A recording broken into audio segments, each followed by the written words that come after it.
नमस्कार. सर्वप्रथम सर्वांना श्री स्वामी समर्थ. जय जय स्वामी समर्थ.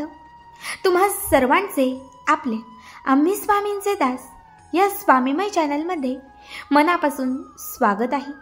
स्वामींच्या कृपेने नेहमीच तुमच्या आयुष्यात सुख, समृद्धी आणि आनंद असावा इतकीच मी आपल्या स्वामींच्या चरणी प्रार्थना करते.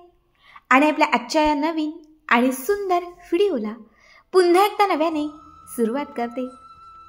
भक्तांनो, बघा, आज मी तुम्हाला आपल्या आम्ही स्वामींचे दास या स्वामीमय चॅनलमध्ये अमरावतीमध्ये राहणाऱ्या स्वामींच्या परमभक्तताई सौ चंदना लाटे या स्वामी भक्तताईंचा अत्यंत रोमांचक, अंगावर शहार आणणारा, हम गया नहीं जिंदा है या वाक्याची प्रचिती देणारा तारक मंत्र, हा स्वामींचा सिद्ध मंत्र किती जागृत असतो हे सिद्ध करणारा एक दिव्य अनुभव सांगणार आहे. आपण सगळे स्वामी भक्त आहोत. आपण मनापासून स्वामींची सेवा करत आहोत. नित्यसेवेत असेल किंवा संकल्पाने असेल, आपण तारक मंत्राचे पाठ करतो. हाच तारक मंत्र आपले नशीब कसे बदलवणारा असतो. आपल्या नशिबात जे नाही किंवा जे अशक्य आहे ते सुद्धा शक्य करणारे कसे असतो हे प्रत्येक स्वामी भक्ताला या चंदनाताईंच्या अनुभवातून आज पाहायला मिळेल. फक्त त्यासाठी आपला आजचा हा व्हिडिओ स्किप न करता शेवटपर्यंत बघा. आणि जे कोणी आपल्या चॅनलवरती नवीन असतील त्यांनी आपल्या चॅनलला सबस्क्राईब करा. कारण तुम्ही आपला चॅनल सबस्क्राईब केल्यामुळे मी पुढचे जे काही व्हिडिओ बनवेन त्याचे सर्वात पहिले नोटिफिकेशन तुमच्यापर्यंत पोहोचेल. तर पुढील हा संपूर्ण अनुभव या ताईंच्या शब्दात. ताई म्हणतात, सर्वप्रथम माझ्या सगळ्या स्वामी भक्तांना माझा नमस्कार. श्री स्वामी समर्थ, सद्गुरू स्वामी समर्थ. मी सौ चंदना लाटे आणि मी अमरावतीमध्ये राहते. लहानपणापासूनच मी स्वामी सेवेकरी आहे. अगदी कळतही नव्हतं तिथून मी स्वामींची सेवा करत आहे. माझे आई बाबा, माझी वहिनी, माझी मावशी, आम्ही सगळे स्वामी भक्त. खरं तर घरापासून 1-1.5 किलोमीटरवरती स्वामींचा मठ आणि त्या स्वामींच्या मठात पहिल्यापासून माझे बाबा पुजारी. त्यामुळे मग आमचा सगळा वेळ स्वामींच्या मंदिरात जायचा. जेव्हा जेव्हा रविवार असायचा, जेव्हा जेव्हा सुट्टीचा दिवस असायचा, मी तर दिवसभर स्वामींच्या मंदिरात असायचे. स्वामी कृपेने सगळं सुखाचं, आनंदाचं छान होतं. लहानपण अत्यंत उत्तम गेलं.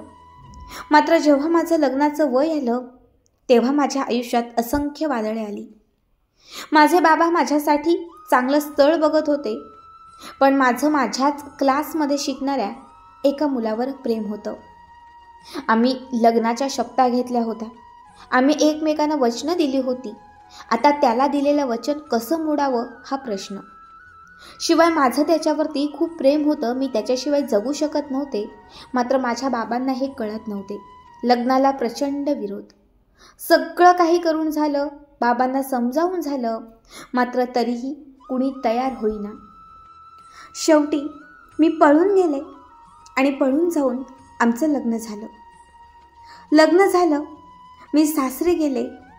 मात्र तिथेसुद्धा आम्हा दोघांना कुणीही स्वीकारेना. कारण आमच्या जातीचा प्रश्न होता. मी ब्राह्मण समाजातले आणि माझे पती हे कुणबी समाजातले. त्यामुळे आमच्या घरातल्या लोकांचा जातीला विरोध होता.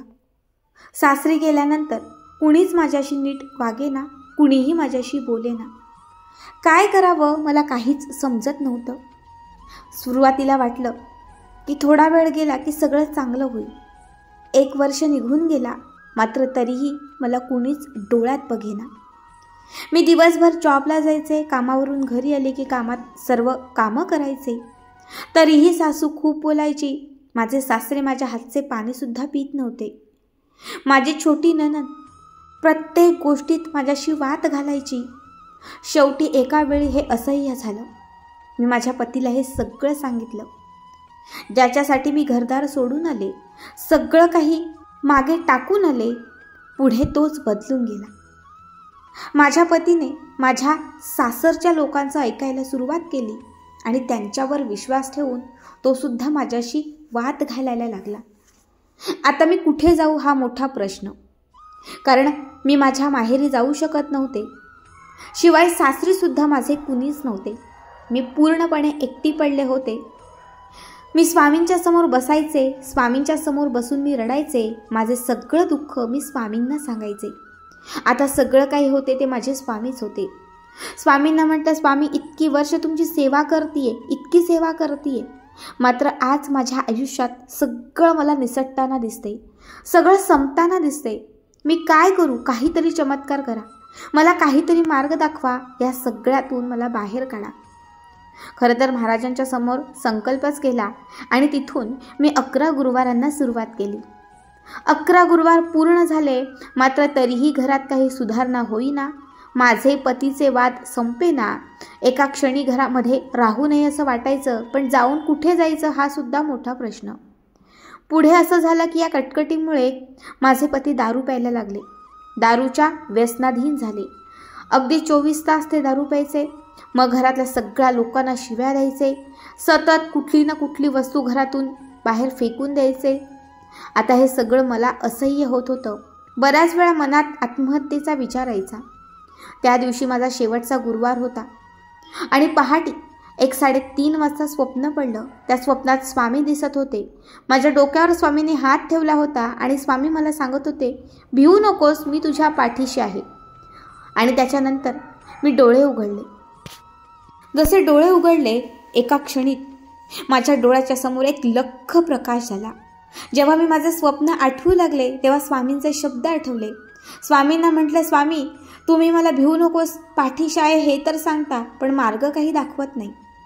त्या गुरुवारच्या रात्री 11:30 वाजता मी झोपले आणि 12च्या दरम्यान मला एक स्वप्न पडले. ताई म्हणतात, त्या दिवसात मला 2 वेळा ती स्वप्न पडली आणि त्या स्वप्नात पुन्हा मला स्वामी दिसले. आणि यावेळी स्वामी मला सांगत होते की सगळी सेवा केली आहेस, मी खूप खुश आहे, पण एक सेवा तुझ्याकडनं बाकी आहे, ती म्हणजे तारक मंत्र. स्वामींनी स्वतः मला सांगितलं, तारक तीर्थ बनव, घरातल्या सगळ्या लोकांना प्यायला दे, घरात शिंपड आणि ते स्वतः पी आणि चमत्कार बघ. ताई म्हणतात, जेव्हा मी डोळे उघडले, जेव्हा मी जागी झाले आणि जेव्हा मी मोबाईलमध्ये बघितले तेव्हा बरोबर 11:45 झाले होते. खरं तर आम्हाला लवकर झोपायची सवय आहे. 10-10:30 वाजता आम्ही सगळेच लोक झोपतो. 1 तास झोपली काय आणि लगेच हे स्वप्न पडलं काय हे मला विशेष वाटलं. पण स्वामींनी आपल्याला तारक मंत्र म्हणायला सांगितलंय, म्हणून मी सकाळी लवकर उठले. लवकर उठून अंघोळ झाली, स्वामींच्या मूर्तीसमोर छान तुपाचा दिवा लावला, उदबत्ती लावली, फुलं वाहिली, गोडाचा एक छोटासा पेढा होता तो स्वामींच्या समोर ठेवला आणि एक ग्लासभर पाणी ठेवून मी तारक मंत्र म्हणायला लागली.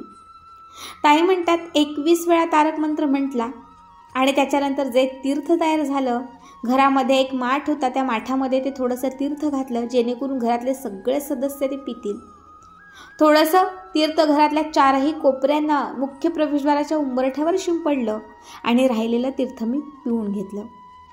त्या दिवसापासून मी जवळपास 3 महिने रोज हे करायचे. 1 महिना निघून गेला, 2 महिना निघून गेला, अनुभव काहीच नाही, रिझल्ट शून्य, कुठलीही प्रचिती नाही. तरीही मी मनापासून करत होते, कारण स्वामींनी स्वप्नात सांगितलंय, म्हणजे सत्यात काहीतरी घडेल याची मला आशा होती. 3 महिने झाले आणि तुम्हाला सांगते, त्या 3ऱ्या महिन्यापासून माझ्या घरात बदल घडू लागले. घरात होणारे क्लेश थांबले. माझे पती माझ्याशी नीट वागू लागले. जिथे माझे सासरे माझ्या हातचं खातसुद्धा नव्हते, त्याच महिन्यात ते आजारी झाले. जेव्हा ते हॉस्पिटलमध्ये होते तेव्हा त्यांच्यासोबत मीच होती. जवळपास 4 दिवस मी त्यांच्यासोबत होती. तिथून माझं आणि आमच्या बाबांचं म्हणजे सासऱ्यांचं नातं व्यवस्थित झालं. सासूबाई नीट वागू लागल्या. माझी नणंद मला आवाज देऊ लागली. ताई म्हणतात, हा चमत्कार फक्त स्वामी कृपेने झाला. मग मी हे सगळं घरातलं व्यवस्थित होईपर्यंत करत होते. रोज मी तारक मंत्राचं तीर्थ बनवत होते आणि जवळपास 6 महिन्यात सगळं घरातलं चित्र बदललं. ज्या लोकांनी मला लांब केलं होतं तीच लोक मला जवळ करू लागली. माझे पती माझ्याशी बोलत नव्हते. माझे पती मला सतत शिव्या द्यायचे. दारूच्या आहारी गेलेले माझे पती त्या 6 महिन्यामध्ये पूर्णपणे निर्व्यसनी झाले. ताई म्हणतात, मग त्याच्यानंतर मी पुन्हा तारक तीर्थ बनवायला सुरुवात केली आणि हे तारक तीर्थ मी माझ्या माहेरच्या लोकांसाठी बनवत होते. पण आता तिथपर्यंत हे कसं पोचणार, म्हणून मी तारक तीर्थ बनवलं. स्वामींना इच्छा सांगायचे, तारक तीर्थ बनवल्यावर ते स्वतःच प्यायचे आणि माझ्या घरच्यांचे चेहरे मी डोळ्यासमोर आणायचे. जवळपास 1 महिना मी हे तारक मंत्राचं तीर्थ बनवत होते, स्वतः पीत होते आणि माझ्या माहेरच्या माझ्या आईबाबांना, माझ्या भावाला, माझ्या बहिणीला मी माझ्या डोळ्यासमोर आणत होते. तुम्हाला सांगते 1 महिना झाला आणि त्या 1 महिन्यानंतर अचानक तुम्हाला खोटं वाटेल, अगदी सांगतानाही माझ्या अंगावर शहार येत आहेत, पण 1 महिना पूर्ण झाला आणि त्या दिवशी माझ्या मोबाईलची रिंग वाजली. 3 फोन आले.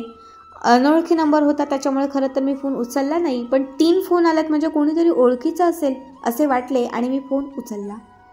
जेव्हा फोन रिसीव केला, कानाला लावला, तेव्हा चक्क माझी आई माझ्याशी बोलत होती. मी 5 मिनटं शांत बसले. तिचं हॅलो हे एकच शब्द माझ्या कानावर पडले.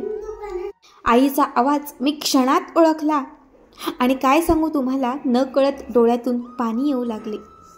त्याच दिवशी बाबासुद्धा माझ्याशी बोलले आणि मला आई बाबा दुसऱ्याच आठवड्यामध्ये भेटायला सुद्धा आले.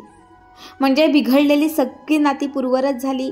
माझं जिथे आयुष्य थांबलं, संपलं होतं, ते सगळं काही व्यवस्थित झालं. ही खरंच माझ्या आयुष्यात स्वामींनी केलेली सर्वात मोठी कृपा होती. कारण एका क्षणाला सगळं शून्य होतं. म्हणतात ना, वेळ तीच राहत नाही, वेळ बदलते. अगदी तशीच माझी वेळ बदलून गेली. श्री स्वामी समर्थ. जय जय स्वामी समर्थ. भक्तांनो, अक्षरशः अनुभव तुम्हाला सांगत असताना माझ्याही अंगावर शहारे येत होते.